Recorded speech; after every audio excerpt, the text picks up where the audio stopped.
Like this, it is out of control, carving patterns created only by the rush of air over its surfaces as gravity pulls it down towards Earth. Inside is a pilot who has deliberately slowed his plane to produce a spin. He's a test pilot. Miss Bob Cole.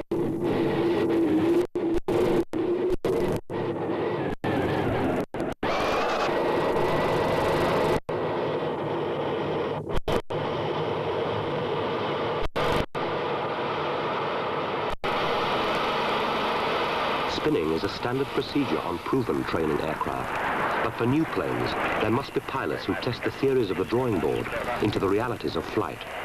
Pilots who press their planes to the limits of performance and durability, and so discover the margins of safety within which others may fly.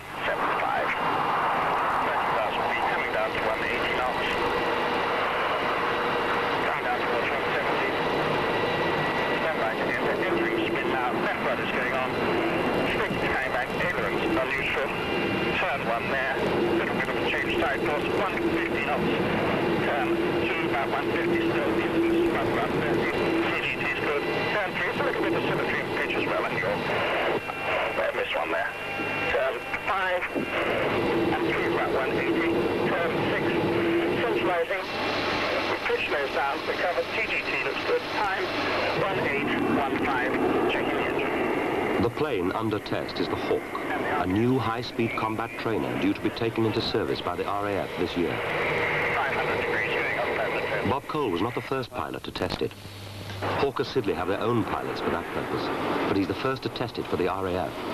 I just think that would probably go down as a highlight, being sort of first RAF people to get involved seriously in a new aeroplane, doing the initial handling and then seeing how the aeroplane progresses from there.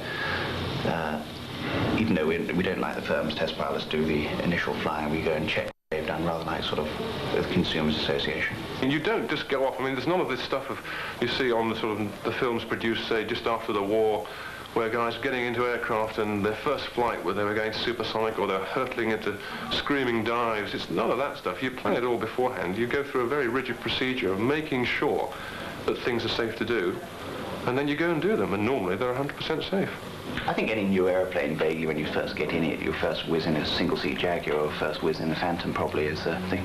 I know when I came to Squadron Met for my first ride in the Javelin, I thought I mustn't break this, you know, as anyone in the Air Force, but that was irrelevant, you know, to the test flight. This is the Ministry of Defence's Aeroplane and Armament Experimental Establishment at Boscombe Down in Wiltshire, where all prospective military planes are tested for the three services.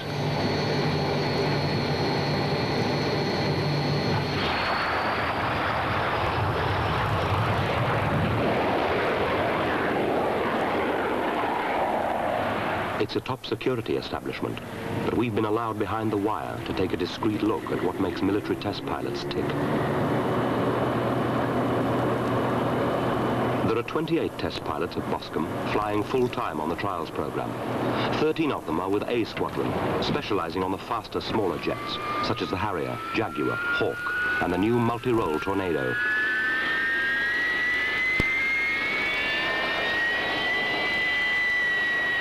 Although the Harrier has been in service for several years, trials work continues to improve the range of the aircraft's capabilities.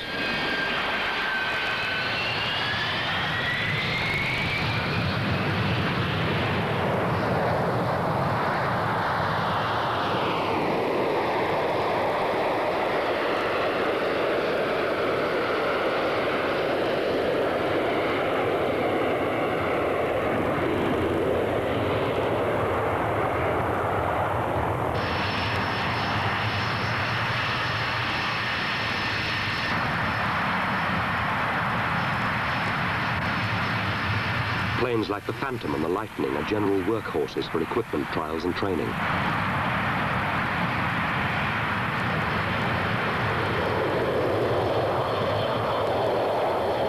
The Jaguar, the RAF's newest strike attack plane, continues under test to extend its operational role.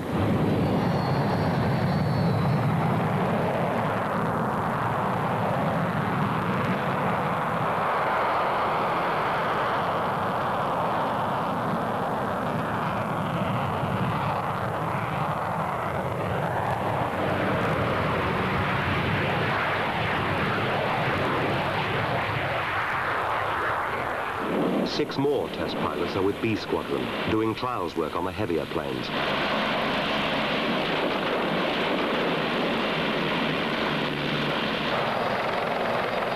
A further 9 are with D Squadron, testing all varieties of helicopter. There are pilots here from all 3 services, and although RAF pilots predominate, there are Royal Navy pilots with the fixed-wing squadrons, and both Navy and Army pilots in the rotary-wing squadron. This shows The normal tour of duty as a test pilot is 3 years, after a year spent learning the techniques in the Empire Test Pilot School, which is also at Boscombe Down. where your range from touchdown equals your height in thousands of feet. You can then fly... The cream of the nation's military pilots are selected to come here, and it's an international school. Pilots are sent here from most of the air forces of the free world. and get visual contact. Here are some of the things they do. Switching off the engine of a helicopter at 1,000 feet, they learn to assess the control limits for a safe recovery.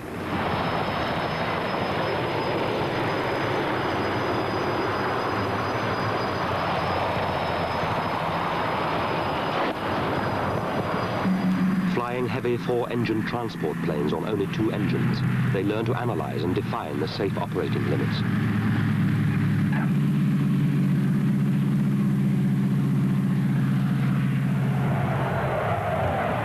Flying a Lightning beyond the speed of sound, they must evaluate, rather than just enjoy its rolling characteristics.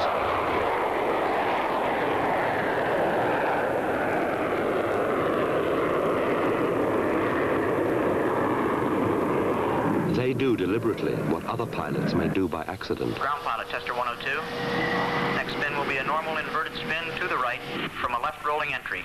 Normal inverted recovery.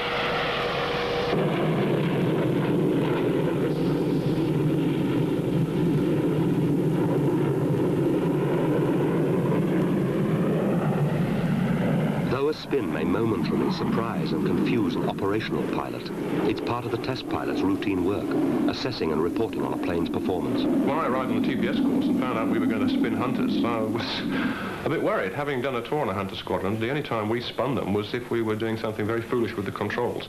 And then it wasn't a full spin because the aircraft maybe did half a turn and we recovered and realized it was our own mishandling. But on the course, there is a spinning exercise. It's carefully controlled, and we do about 2, maybe 3 rides under supervision first, and then it's off really doing some investigation into the spinning characteristics of the aircraft. And of course, that helps when you get onto this sort of job and you're doing it on a new airplane. The Hunter's a single-engined aeroplane, therefore we have to cater for the chance that the engine may flame out in flight, particularly, for example, during a spinning sortie. And to cater for this, we have 2 types of flame-out approaches that we can do. First, the visual flame-out, when the weather conditions are good, the cloud base is high, and the visibility is good. And secondly, the one I want to talk about today, the one-in-one flame-out approach, which you can use when the weather conditions are relatively poor, down to a 1,500-foot cloud base and maybe 1.5 miles visibility. Flame-out is flyers' jargon for losing an engine. In training, they do this by throttling back the power to idle. It's 15 miles west of the field, flight number 110 with a practice engine failure for 1-in-1. 34, roger. Convert your excess speed to height, then turn left, steer 060 towards the field, set to QFE 1009, and call me passing 10,000 in a descent. 9 track miles. 8.3. To the right, heading 060 on your line. 8 miles now, put the wheels down, call with greens. What this plane is doing is gliding. It drops 1,000 feet in a mile. For 7 miles now. 7,000 feet and 3 greens. You will be cleared to roll from this approach to the surface wind now 1705 knots.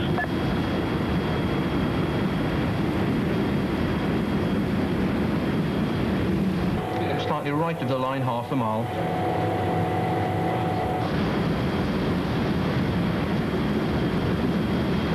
Port in the clear at 1,300.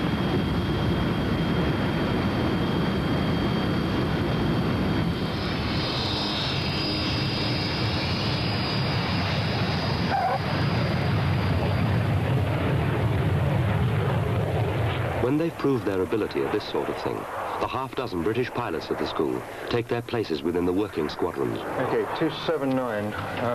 We'll continue with that ground preparation for the trials for the rest of this week we've now, Phil.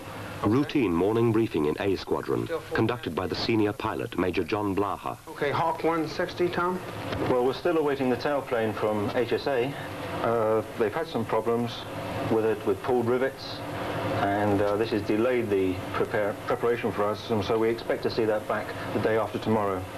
1 day to fit, and hopefully it should fly Monday. Okay, next Monday. We're not losing time on it because we are doing ground trials on it at present with Nav Radio and CIG. There are 4 pilots on the Hawk project. 3 are flight lieutenants in the Royal Air Force. John Blaha is on exchange from the United States Air Force. Right, the first thing you're going to do then is flame-out landing, practice flame-out? I'll whiz up. Whiz up. Whiz up to about 4,000 feet and have a quick false lock. Okay. Then into a program of something like 22 spins. Alternately left and right, all starting from 30,000 feet, all power at idle entry. Right. Okay. Right, okay. Okay. And just normal recoveries. Normal standard recoveries, everything in the middle. And nothing with the controls in the spin. Nothing with the controls in the spin yet. Okay. Dave Morgan is assistant to John Norris, the trials officer on the Hawk program. They're civilian scientific officers for the Ministry of Defence. Bob Cole is the project pilot for the Hawk. We want more impressions, really. Okay. Trust or turn the way back. I'm permitted to do some arrows on the way back. All right, yes, if you want to. Right. Listen, While Bob Cole prepares to get his plane airborne, the ground team make their way to the telemetry station, where every movement of the plane's controls will be monitored and recorded. Along with John Norris and his assistant must go a ground pilot, because spinning is a high-risk trial. On this occasion, it is John Thorpe, deputy project pilot on the Hawk.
Pre-flight checks have been exhaustively completed, but the ever-present hazard to flyers is a bird strike after takeoff. The recorded shriek of a bird in distress helps keep the runways clear.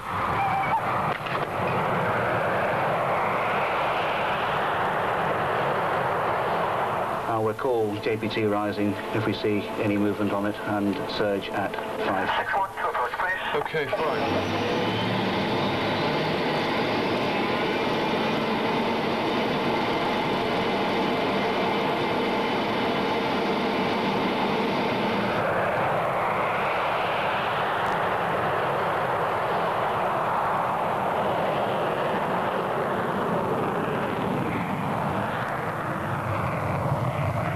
The panel of instrument dials on the ground faithfully duplicates those in the plane's cockpit. Should the pilot get into trouble in the air and become disorientated, the ground pilot can issue prompt instructions to correct an error. and every characteristic of the plane's performance is recorded by Pentrace for later analysis. To induce a spin, the pilot pulls the stick back to get the nose up and pushes the foot pedal to move the rudder in the direction he wants to go. There were to be about 300 spins all told in the Hawk trial program, each sortie achieving an average of 16. Pilot, the hydraulics are good. I have a green shoot light. Fuel 1100 kilos. Coming up to 160 knots. 1111. 150 knots. TGT's good. Entering now. Rudder going on. Stick coming back and ailerons on my gauge at neutral 130 knots. One turn there and hesitation. Almost level there. Nose dropping down now. Coming up to two turns there. A little bit pitchy but quite pleasant. The early ones were simple, straightforward spins with no additional controls applied after a standard entry.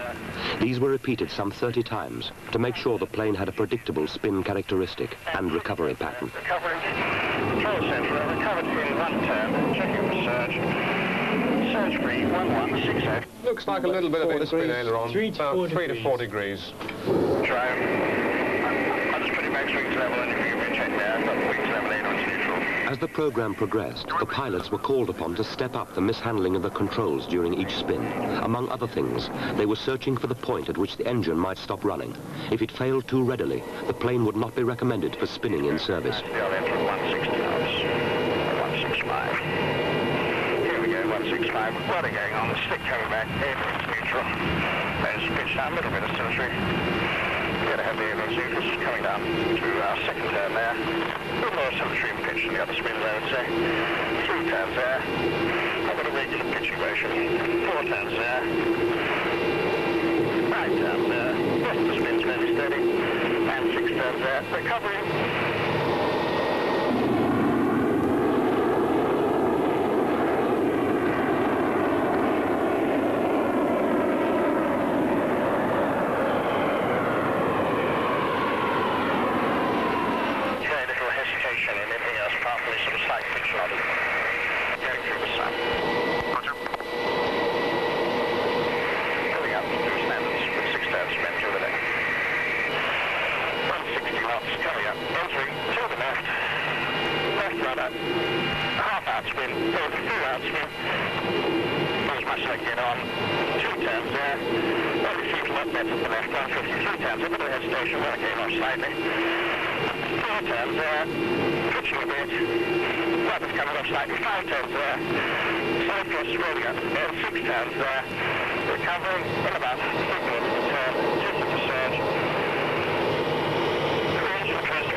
Left aileron.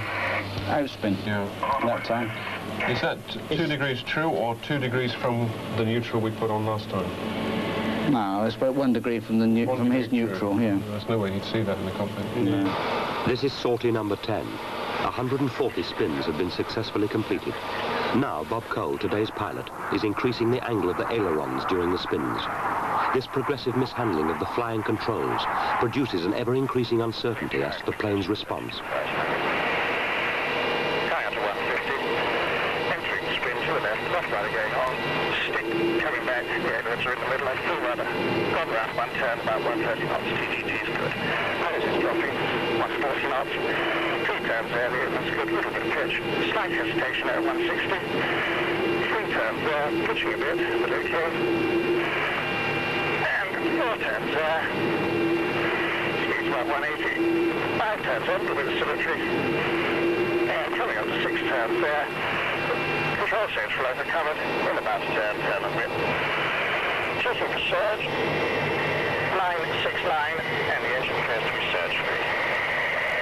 Going off over the transfer.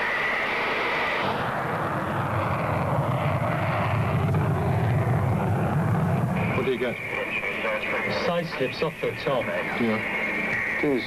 Okay, Maestro, what do you want next? You want to repeat that the other way first? Might as well. Stick to the program. Yeah. What was the speed when that side slip? About 160? About 145, 150. Not too bad then. Yeah. Pulling up now towards the height. Circling back. Spin with half-inch spin aileron to the right. 6 turns. Slowly, they approach the point where something may go wrong. It's the test pilot's job to misuse the controls. He expects the worst, but is never sure when. TGT Right, enter. Certainly going around a bit faster. One turn there. Bit of a hesitation. Oh, we've got speed in fact. Two turns there. Bit of a side stroke there. Three turns there. TGT's okay. Good. Other side, that's street's good there. TGT's good. Four turns, right to blow off. Five turns there. And six turns there. Rudder kept blowing off there. Checking for surge. 2075 surge free. Wish you wouldn't say that. How much aileron, Dave? 10 degrees. 10.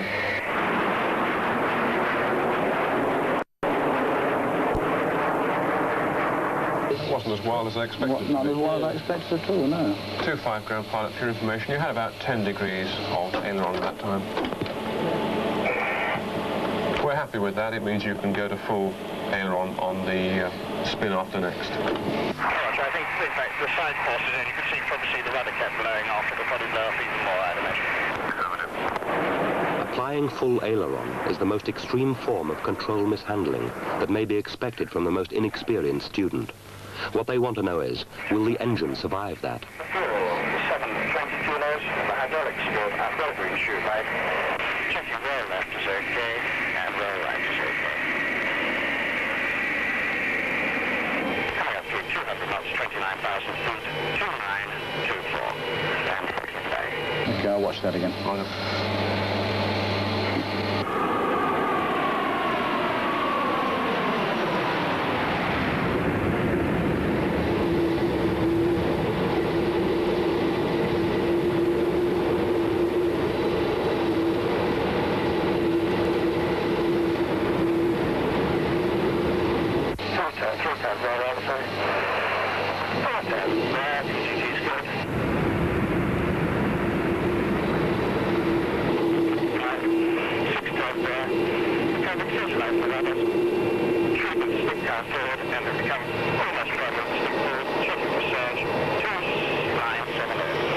No problem.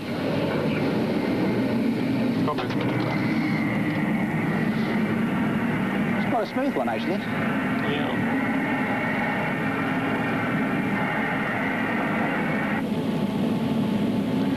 Right, then the next one gets interesting This is again. where we get nasty again, isn't it? It was during the next spin that the engine surged and stopped running. It was the first time the engine had gone out in over 150 Hawk spins at Boscombe. Dave, did you see that side slip trace getting square-ended again with the speed increasing? Yeah. And you do the same on the TGT, John. Right, okay. Now, the next spin I make, spin 13. Right. Right-hand Just spin, and the right-hand turn the entry. Four turns, half-in spin aileron, then full aileron, controls release recovery after four turns. Affirmative. Same rules as last time. You don't mind the side swipe recover when you want. An engine surge may happen when the controls are so badly misused that air stops flowing through the intake and the turbine gas temperature, or TGT, rises to danger point. And when there's no air to turn the engine, the plane's controls lose their power and are useless. This is the sort of risk the test pilot flies with. The fuel, 720. The hydraulics are good. I've got a green chute light.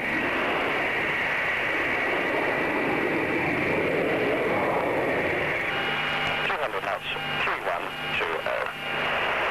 In the right-hand turn, about 45 degrees back. Rudder going on. Stick going back. Aileron going in. No hesitation there, complete. it's okay. Rudder blow off. Aileron now. Falling straight aileron. That was as near as I could get it. Large. Side slip. Fuels, and I've recovered there.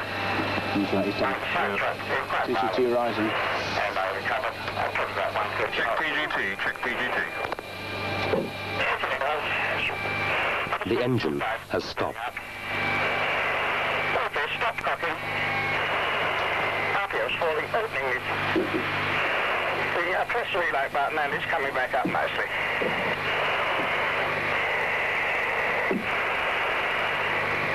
And I've got a successful relay. Pressing leave. Cancelling his damn things. Pressing.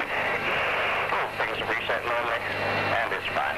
Roger. We also lost roll rate and yaw rate, you'll notice, Yeah, that'll be when the AC went when off. the AC went offline. Right. right. Think about that for a minute. Yeah.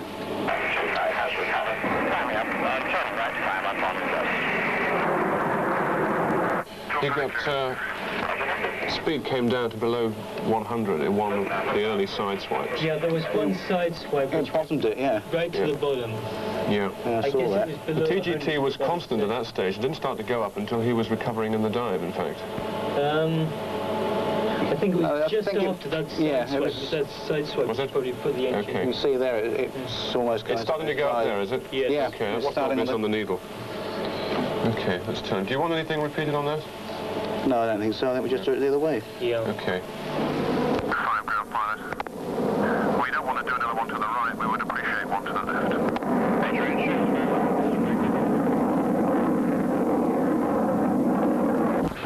Kettle's just boiled, Bob, if you want coffee. Another 18 spins today, then. Yeah. I wonder what the side slip got to on that one when John... Well, it went off the end of the trace, so I don't know. Really? It went square-ended at the end of the trace. I didn't look at it in the airplane anyway. You should know better the wrong way around. So Obviously a bit violent, though. You feel a bit violent? I wasn't looking out, but it felt it. You looked a little while. That's about it. But it was all right. It didn't seem harsh about the second The time. question is, with such a large number of consecutive spins, do these pilots ever feel nausea? No, I think if you sit in an aircraft where somebody else is doing the driving and you sat through 18 spins or so, then perhaps you would start to feel a bit queasy. But when you're doing it yourself, or sharing it, as Bob and I have been doing when we've been two up, then you're too busy. You might, you know, on your 15th spin when you're not flying it, you might think, oh, well, you know, I'm glad it's nearly over. But then, of course, the 16th spin is yours, and then it's his turn to feel like that.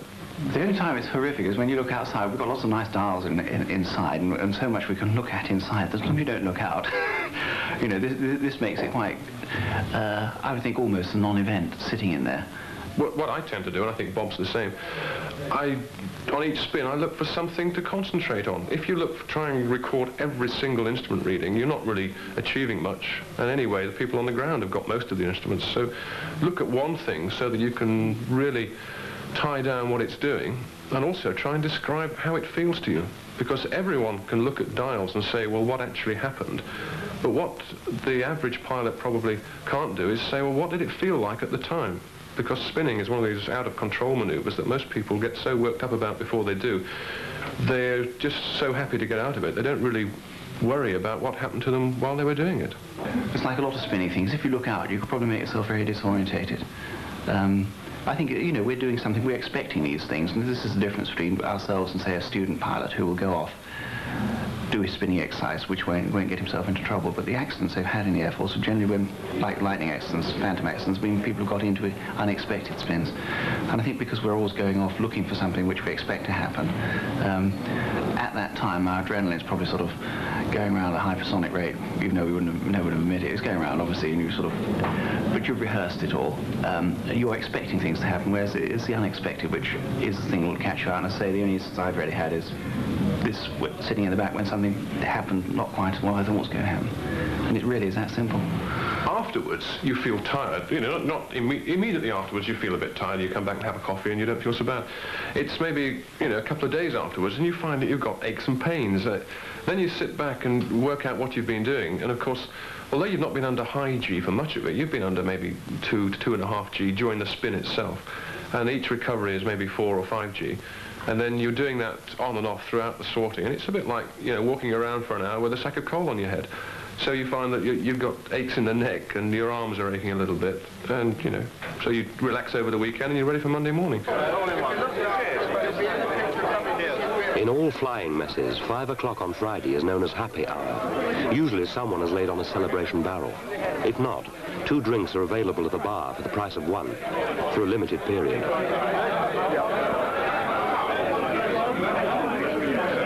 But still, the flying talk goes on. We want you, John, as an arbiter for our... I've got a bet with John on at the moment about whether we use more petrol climbing. Where's John? John Blaha. Whether we use more fuel taxiing on the ground for 5 minutes than we do climbing between spins. You're probably right. Oh, well, I've got to give it a quick beer on this, so... There was always a big argument as to whether you should pull it up to get the maximum angle, or whether you should whole lower angle, and because of the drag in the pulling the G's. Just barely going to go further. Dive to get higher.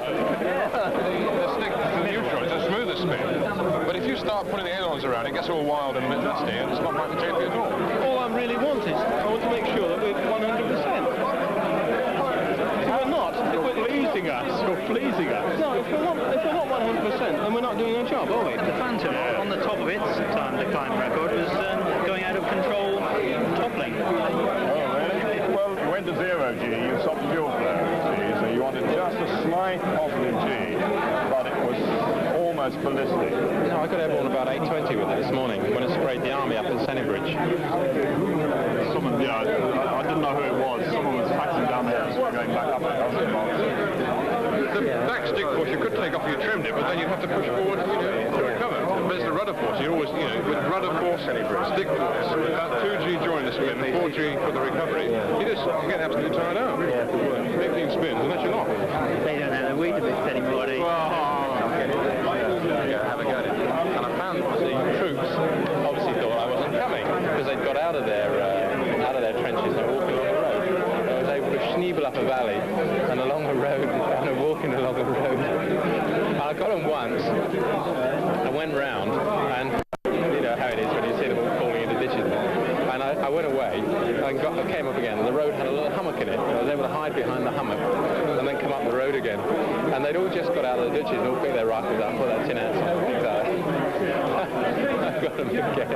That was just the sort of one of the games, and which developed with fire. It's not allowed to do things like that anymore. Sounds like these Americans drinking this lighted brandy or whatever they do in the States. Yeah, it's a big American habit, isn't it? That's right. What's that? Lighting brandy and drinking it. On people? No, lighting a little jig of brandy and then chugging it. Well, It's lit. Good American word, that's it, chugging.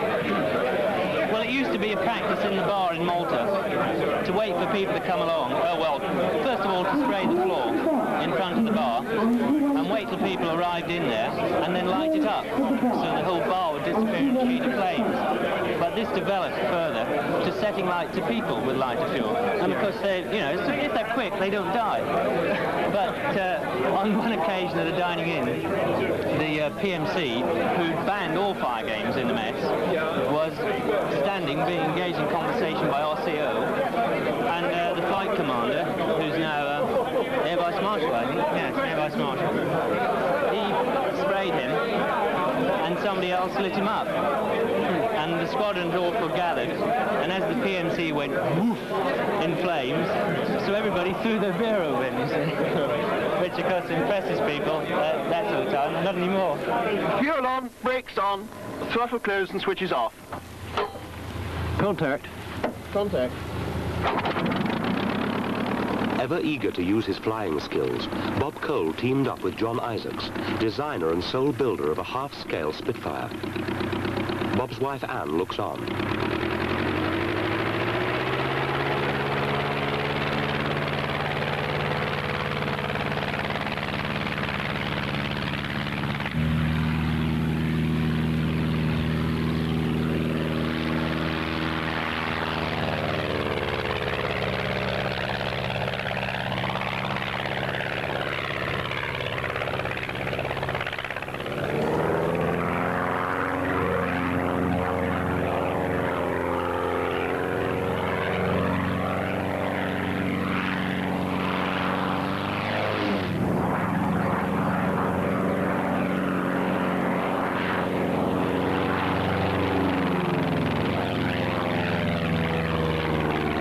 It took John Isaacs 6 years to build, in the spare time allowed by his job as a lecturer at Southampton College of Technology. Bob Cole has done the flight testing. Now it's ready for its first public display.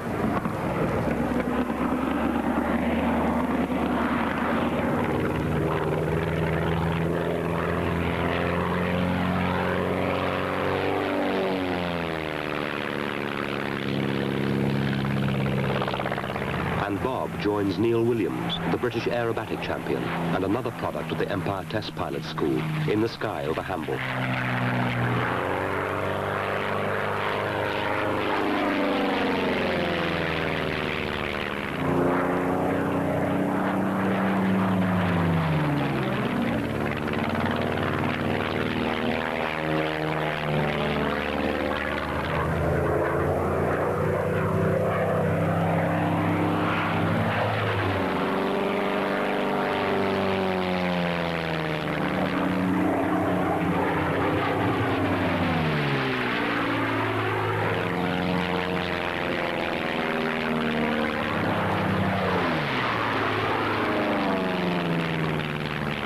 think a lot of the other members of the squadron find it very strange to understand why Bob should fly the smaller aircraft. I think a lot of them almost snigger behind his back, you know, that he can get any enjoyment out of the small plane.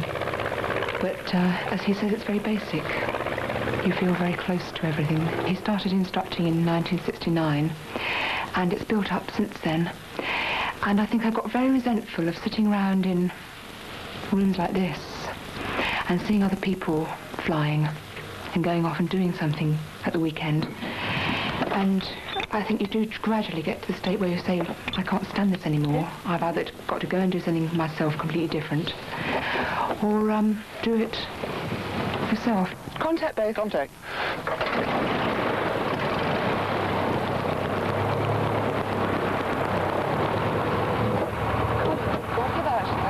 Okay, fine.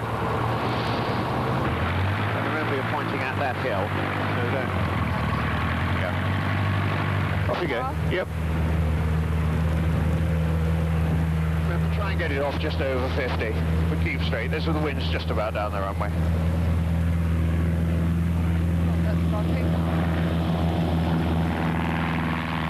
I've never taken off in this direction before. No, can remember, in fact, it's interesting, they've just ploughed this field up here now, which doesn't make it quite so good if you get an engine stop. Bear that in mind coming this way. If you land in that mud, you don't half stop quickly.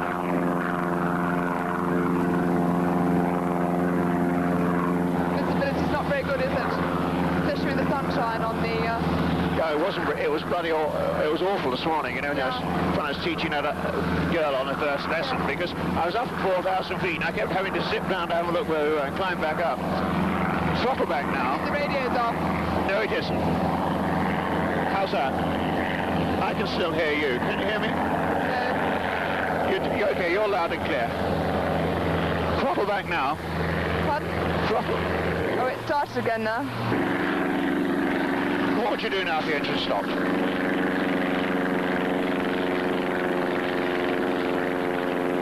What's the drill? Come on, run through the drill. My mind is absolutely like a wet rag at the moment. Having not done it for so long. I think we'll land this time round. Yes, I think that's a good idea.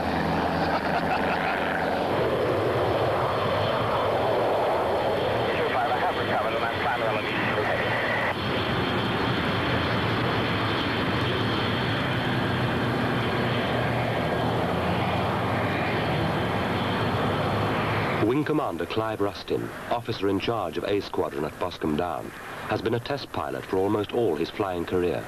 Our job is to take an airplane to that point at which it cannot sensibly and safely be flown any further. And one of the things that's changed very much with modern military aircraft, attack aircraft, is that whereas in the old days, take the Lancaster, for example, the Lincoln, the bombs were carried inside the aircraft, and as you know, it was a pretty big airplane. Well, our little Jaguar, which really is quite small, and yet that thing externally can carry as much as the Lincoln and Lancaster carried internally. Now, every time you hang something on the airplane, you change its aerodynamic characteristics, and you change the weight, obviously, and the inertia characteristics. So each configuration has to be tested to define where the limits for that aircraft configuration lie, because each configuration is almost, not quite obviously, but almost in some respects a different airplane, which may have different limits. Most of the flying that we do is not really terribly demanding, once you know what you're trying to do. But to the outsider looking on, it's bewildering and very complicated. I can understand that. Once in a while, some of the higher risk trials that we do, like the handling trials on very heavily loaded airplanes, like the Jaguar, which is the one that we crashed on, like the Hawk spinning that you've seen, like spinning trials on other airplanes that we should be doing in the not too distant future. That sort of trial is a fairly high risk sort of trial, and you need somebody who is perhaps just a little cut above the average, who's going to be able to keep his head if anything does go wrong. But generally speaking, our general work is something that's well within the capabilities of any reasonably competent pilot, given training.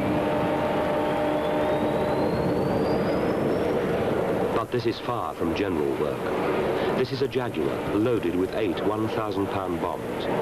No service pilot previously has flown the plane with such a heavy configuration of stores hanging beneath it. making the aircraft nearly twice its unladen weight and more than half a ton heavier than the limit then imposed on operational squadron pilots. Will it take off safely? Will it handle and maneuver to operational requirements? Will it deliver its bombs accurately on target? The scientific calculations say yes. Ultimately, a pilot must put those predictions to the test.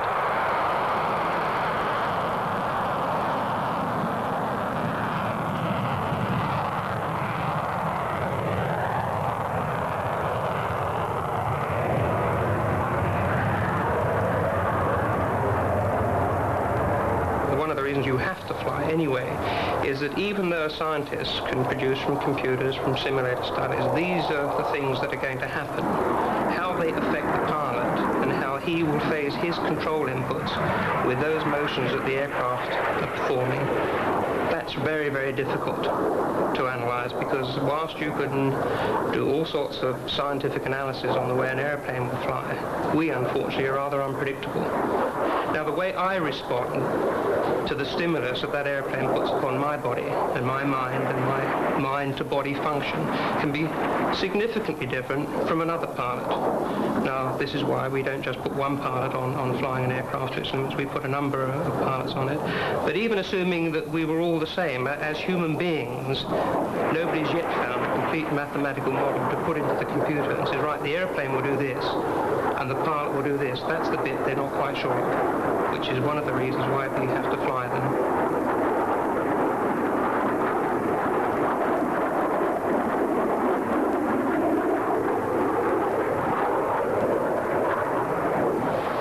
The trial proved a success. The dummy retard bombs released as predicted and fell on target. One more high-risk trial completed. Most of it's fairly mundane stuff. I mean, usually what happens is afterwards, when you realise perhaps something hasn't gone quite right, and then you think back at it and think, well, perhaps it's a good job I didn't know at the time what the problem was. But no, it's a job you train for. You do a year's course first. And like what, for instance, looking back at what? Well, you know, this Harrier thing that I had the other day, where I went to the range and fired 2 pods of rockets, and it was just a routine sortie that had been done before with a slightly different nose cone on the rocket. And this sortie was just designed to test out this new nose cone, which had been fully tested on the ground and been fired on the ground. And we were doing just a routine test flight of it in an attack sort of speed and dive angle. And I went off and fired 2 pods, one from each side, one at 450 knots and one at 500 knots. And as far as I was concerned, apart from a bit of extra disturbance and dispersal of the pod after firing, it all went normally. But looking at the film afterwards, both the aircraft film and the film from ground cameras, it looked quite horrific, in fact. And there were bits of rocket pod and bits of rocket head and the rocket motors going everywhere. Some got fairly close to the airplane and some tumbled beneath it and went all over the range. And looking back on that, obviously, it seemed a bit hairy, but at the time it just seemed, well, fairly normal. But not all the excitement is in the fixed-wing squadrons. Right. Now, a bit of deflection in yaw as the roll came on. Pulling around the corner, and that's 60 degrees of bank, a lot of bank needed, a lot of drift, having to pull quite hard. We've got 70, 80 knots indicated, which is probably about 100 knots ground speed. Very good roll response, moved sideways a bit in yaw, and we'll go up over the top of the ridge. And what I'll try and do is stop. The wind is coming from behind us. Got 100 knots on now, and I'll attempt a quick stop to stop short of the skyline. Bit of problem in yaw, and a great problem stopping. Got the collective fully on the floor and overshot by about 100 yards.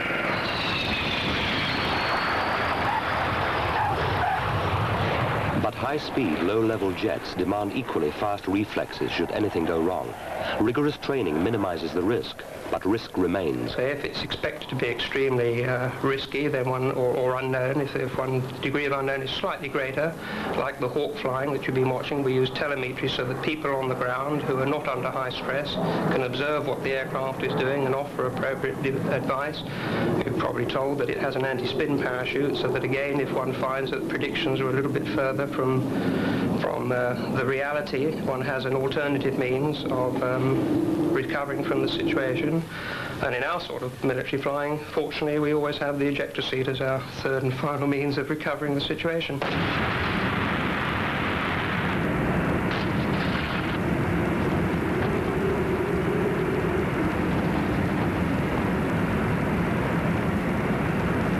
Surprisingly, major mishaps involving loss of trials aircraft are rare. But Clive Rustin and Flight Lieutenant Colin Cruikshanks were unlucky enough to lose control of a two-seater Jaguar they were flying under test. It's the first really unpleasant incident that A Squadron has had for almost longer than I can remember. And they really are very, very rare events, and you know, we don't have any concern that when we're going to fly that sort of thing is going to happen with any regularity. We don't feel as though we're doing something which is particularly risky in any way. We just feel as though we're doing something we like doing, love doing, in fact, and is incredibly interesting. But on that particular day, we were doing our usual task, following our usual task of clearing the handling qualities and defining the limits of a service airplane. This was the Jaguar, two-seat aircraft, which was loaded with a certain external stores configuration. We had taken off. In fact, I had only just arrived on the squadron. Flight Lieutenant Cruikshanks was the skipper of the aircraft. I have to think about it because it's not something that I enjoyed very much. I don't really consciously keep it forefront in my mind. It was a fairly normal sort of handling qualities sortie until we'd been airborne about 20 minutes, I suppose. We then went into another test point where we were trying to establish the point at which the aeroplane didn't like to fly any longer without actually going too far. And then the aeroplane, without getting into details, did something which was totally unexpected and just hadn't been predicted at all, and went very violently out of control. At a certain instance, the airplane started to go into wing rock, and then a series of unique events occurred, I say, which are almost too complex for me to understand. And the thing, it coupled, and it suddenly produced a pitch-up condition. The incident suddenly dramatically started to increase. We took the recommended recovery action at the time, and it didn't do any good, and the aeroplane, as far as we were concerned, was just tumbling. It was a very rough ride. We were being thrown around all over the place. It was very noisy, very bumpy. It was so bumpy, in fact, I couldn't really see the flight instruments. I was being thrown around so much. And we started to experience extreme gyrations in roll, pitch,